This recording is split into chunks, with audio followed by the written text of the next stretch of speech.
Hello friends, आज हमारे नालंदा विश्वविद्यालय और इसके ऐतिहासिक पृष्ठभूमि के बारे में कुछ जानेंगे और बताएंगे भी।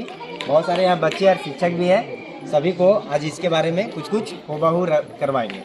तो सबसे पहले हम इसके ऐतिहासिक पृष्ठभूमि की अगर बात करें तो ये हमारे गुप्त वंश के 5वें शासक कुमार गुप्त के द्वारा ये नालंदा विश्वविद्यालय बनाया गया, ताकि इसमें हर प्रकार के अलग अलग प्रकार की शिक्षा दे सके। जैसे में यहाँ पर वेद का होता था, साइकोलॉजी का भी होता था और अलग अलग तरह के भाषाविद, बहुत सारे तमाम चीज़ों के पढ़ाई होते थे। इसमें बहुत सारे दूर दूर से भी आते थे बहुत सारे लोग पढ़ने के लिए।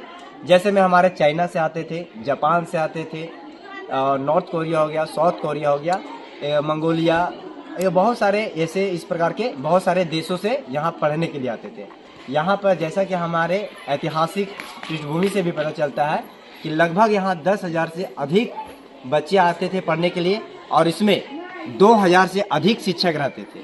लेकिन इस विद्यालय में पढ़ने के लिए इतना आसान नहीं होता था। जिस प्रकार आजकल के विद्यार्थियों को अच्छे अच्छे कॉलेजों, अच्छे अच्छे स्कूलों में पढ़ने के लिए हमें जिस प्रकार एंट्रेंस एग्जाम को पास करना पड़ता है, उसी प्रकार यहाँ पर भी यहाँ पे द्वार पे एंट्री करने से पहले आपका एक टेस्ट लिया जाता था।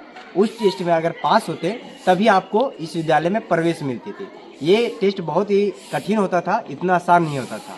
उसके बावजूद भी हमारे देखते हैं चाइना से 2 विद्यार्थियां हैं, जिनका नाम था एक हेनसांग और एक था इत्सिंग साहब।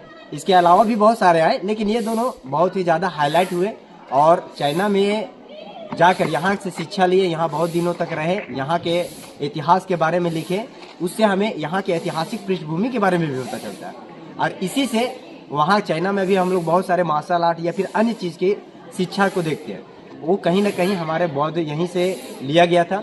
और यहाँ और चीज़ों की बात करें तो बहुत सारे यहाँ ऐतिहासिक घटनाएँ हुए। जिस प्रकार ऐसा माना जाता है कि बख्तियार खिलजी, जिन्होंने यहाँ का लाइब्रेरी को जलाया, उससे पहले उसी के रिलेशन में या शायद वही थे जिनको एक बीमारी हो गया था, जिसके कारण वो यहाँ के लोगों को बोले कि इस बीमारी से हमें बिना किसी दवा का, केवल मंत्र या फिर अन्य चीज़ों से क्या हो, हमारा बीमारी ठीक हो जाए। इस चीज़ के लिए यहाँ के शिक्षकों ने क्या किया, उन्हें एक किताब पढ़ने के लिए दिया और उसमें अपना बुद्धिमत्ता का ये प्रयोग किया कि उनके किताब के हर पन्ने में एक दवा लगा के दिया था, जिसे उसे पता भी न चले। उनको सिर्फ ये दिया गया कि आप इस बुक को पढ़िए, आपका बीमारी ठीक हो जाएगा। तो उन्होंने भी सोचा ऐसा क्या चीज़ है इस बुक में जो पढ़ने से केवल ठीक हो जाएगा। तब उन्होंने जब पढ़ना स्टार्ट किया तो हम लोग बहुत सारे अक्सर ये करते हैं, लंबा जब किताब पढ़ना रहता है तो अपने अंगुली का और खास करके थूक का प्रयोग करते हैं।